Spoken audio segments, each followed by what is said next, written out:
Friends, welcome back to YouTube channel. మనమైతే present ఊటీలోనే ఉన్నాము. ఈరోజు మూడో రోజు. యాక్చువల్గా ఈరోజు ప్లాన్ ఏంటంటే మనం వెళ్ళేది ముదుమలై టైగర్ రిజర్వ్. ఇక్కడ నుంచి ఒక 2 గంటలు పడుతుంది అనుకుంటా. లోకల్ బస్ తీసుకుని వెళ్ళాలి. నేనైతే ఏం బుక్ చేసుకోలేదు. నేను తెలుసుకునే ప్రకారం ఏంటంటే మైసూర్ రోడ్లో మధ్యలో వస్తుంది. సో లోకల్ బస్సులు ఉంటాయి మనకి ఇక్కడ. ఊటీ క్లాక్ టవర్ ఉంటుంది, ఆ దగ్గర ఏఎంసీ అనుకుంటుంది. ఏఎన్సీ బస్ స్టాండ్ అని ఉంటుంది. అక్కడ నుంచి మనకు బస్సులు దొరుకుతాయి. నేనైతే వెళ్ళి చూడాలి. మరి నాకైతే ఖచ్చితంగా ఇన్ఫర్మేషన్ తెలియదు. అక్కడైతే ఉంటాయని తెలుసు. నేను కూనూరు వెళ్ళినప్పుడు కూడా ఊటీ క్లాక్ టవర్ దగ్గర బస్సు అయితే ఎక్కాను. సో అక్కడే ఉంటాయి అనుకుంటున్నాను. మనకు సఫారీ అయితే ముందే బుక్ చేశాను 1 మంత్ ముందు. ఎందుకంటే సమ్మర్ టైం కదా. సమ్మర్ టైంలో అయితే మనకు ఫారెస్ట్ కొంచెం డ్రైగా ఉంటుంది, వాటర్ తక్కువ దొరుకుతాయి కాబట్టి ఎనిమల్స్ అన్నీ ఒక వాటర్ పాండ్ దగ్గరకు వస్తాయి కాబట్టి మనం ఈజీగా స్పాట్ చేసే అవకాశం ఉంటుంది. యానిమల్స్ అన్నీ వస్తాయి కాబట్టి టైగర్స్ కూడా వస్తాయి. సో ఇది ముదుమలై టైగర్ రిజర్వ్ కదా. సో పులులు ఉంటాయి, హోప్ఫుల్లీ చూద్దాం. సో ఈ ముదుమలై సఫారీ ఏంటంటే 3:30కు ఉంది. నాకు 3:30 నుంచి 4:40, గంట 10 నిమిషాలు. జనరల్గా ఇక్కడైతే మనకు తక్కువ ఉంది. జనరల్గా మనకు 4 గంటలు అట్లా ఉంటుంది. 3 గంటలు 4 గంటలు సఫారీ ఉంటుంది. కానీ ఇక్కడ ఏంది మరి గంట 10 నిమిషాలే ఉంది. ఎందుకంటే కంప్లీట్ లక్ మీద ఆధారపడి ఉంటుంది. ఖచ్చితంగా కనిపించాలని ఏం లేదు, కానీ సమ్మర్లో పాసిబిలిటీ ఎక్కువ ఉంటుంది.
హలో ఫ్రెండ్స్, మనమైతే ప్రజెంట్ ఇప్పుడు ముదుమలై టైగర్ రిజర్వ్ దగ్గర ఉన్నాము. యాక్చువల్గా ఇంతకుముందే సఫారీ అయిపోయింది. సో దీనికి ప్రైస్ ఎంత ఉంటుందంటే 340 రూపీస్ ఒక టికెట్ ఉంటుంది. అంటే మనకు మజ్దాలో వెళ్తే కనుక దీనిలో కొంచెం ఎక్కువ ఉంటుంది ఈ సఫారీ. మనం వెళ్ళింది క్యాంటర్ బస్సు లాంటి దానిలో. అందులో 340 రూపాయలు ఒక పర్సన్కి తీసుకున్నారు. తర్వాత 53 రూపాయలు ఏమో కెమెరాకి కానీ వెహికల్కి ఉంటే 53 రూపాయలు. మొత్తం నాకు 340 + 53 రూపీస్ అయింది. సో మనం ఊటీ నుంచి ఏంటంటే మనకు ఒక 50 కిలోమీటర్ అట్లా ఉంటుంది. గంటన్నర 2 గంటలు ఆ రేంజ్ అంటే మనం వచ్చే రూట్ని బట్టి ఒక 2 గంటల వరకు రీచ్ కావచ్చు. ముందే మనం సఫారీ బుక్ చేసుకుని వస్తే చాలా బెటర్. సఫారీలో అయితే ఈ రోజు అయితే అంటే టైగర్ లాంటిది ఏం కనిపించలేదు. కొన్ని ముంగీస, తర్వాత డీర్, మన జింక అలాంటివి కనిపించాయి. సో సఫారీ టైం అయితే మొత్తం అయితే మనకు 1:10 నిమిషాలు అన్నారు. 4 గంటలకు బయలుదేరితే 5:10 వరకు మనకు దించారు ఇక్కడ దీంతో పాటుగా ఇంకోటి మన ఎలిఫెంట్ క్యాంప్ అని ఉంటుంది. ఆ టికెట్తో ఫ్రీ అంట. సో ఈ 1:10 నిమిషాలు ఇక్కడ మెయిన్ సఫారీ ఫారెస్ట్ లోపల ముదుమలై టైగర్ రిజర్వ్ లోపల పక్కన ఉంటుంది. ఇది తెప్పకాడు అనే ఏరియాలో ఉంటుంది. అంటే మీరు ఊటి నుంచి రావాలనుకుంటే కనుక తెప్పకాడు అని మీరు గూగుల్ మ్యాప్లో పెట్టుకుంటే ఈ బుకింగ్ ఆఫీసు తెప్పకాడు దగ్గర ఉంటుంది. తెప్పకాడు ఎలిఫెంట్ క్యాంప్ కూడా ఉంటుంది పక్కనే. అంటే ఇక్కడికి ఎలా రావాలంటే కనుక కొంచెం ఇబ్బంది అవుతుంది. నేను ఎట్లా వచ్చానంటే ఊటీ నుంచి గడలూరు వరకు బస్సులో వచ్చాను. అదొక 51 రూపాయలు. గడలూరు నుంచి కొంచెం ఆటో, తర్వాత లారీ అట్లా వచ్చాను. కొంచెం డిఫికల్ట్ ఉంటుంది పబ్లిక్ ట్రాన్స్పోర్టేషన్ రావాలంటే. ఓన్ వెహికల్ తీసుకుంటే చాలా బెటర్.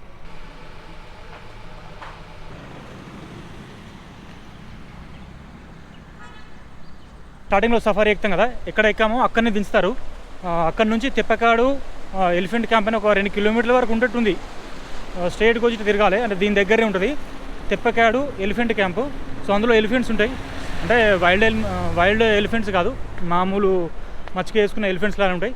ఇప్పుడు చూద్దాము. ఎందుకంటే మనకు ఫారెస్ట్లో అయితే ఎక్కువ ఏం కనిపించలేదు. సో ఇక్కడైతే ఒక రివర్ లాంటిది ఉంది. ఇందులోకి దిగద్దని రాశారు. ఎందుకంటే ఇలా క్రొకోడైల్స్ కూడా ఉంటాయంట. బట్ మన లోకల్స్ వాళ్ళు అయితే దిగుతున్నారు, కానీ మరి క్రొకోడైల్స్ ఉంటాయనే అనుకుందాం. ఎందుకంటే రివర్ ఇది. నడుచుకుంటూ వస్తున్నా. అంటే యాక్చువల్గా నడుచుకుంటూ అలవ్ లేదంట, ఖచ్చితంగా వెహికల్ తీసుకొని రావాలంట. మరి మనకు వెహికల్ లేదు కదా. ఇక్కడ ఒక పెద్ద నెమలి ఉంది.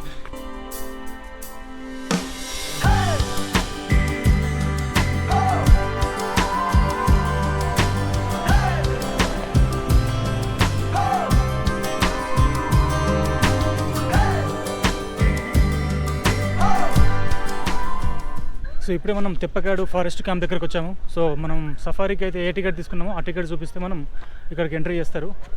చాలామందితో వచ్చారు. ఒక 2 కిలోమీటర్లు ఉంది. అంటే మనం వాకింగ్ కొంచెం షార్ట్ కట్ ఉంటుందని చెప్పారు. మరి నేను లాంగ్గా 2 కిలోమీటర్లు నడుచుకుంటూ వచ్చిన. అంటే వెహికల్ రూట్ అది నడుచుకుంటూ రావాలంటే వేరే రూట్ ఉందంట. చూద్దాం, పోయేటప్పుడు ఎక్స్ప్లోర్ చేద్దాం. ఇక్కడ ఎలిఫెంట్ ఫీడింగ్ క్యాంప్ అని కూడా ఉంది. అంటే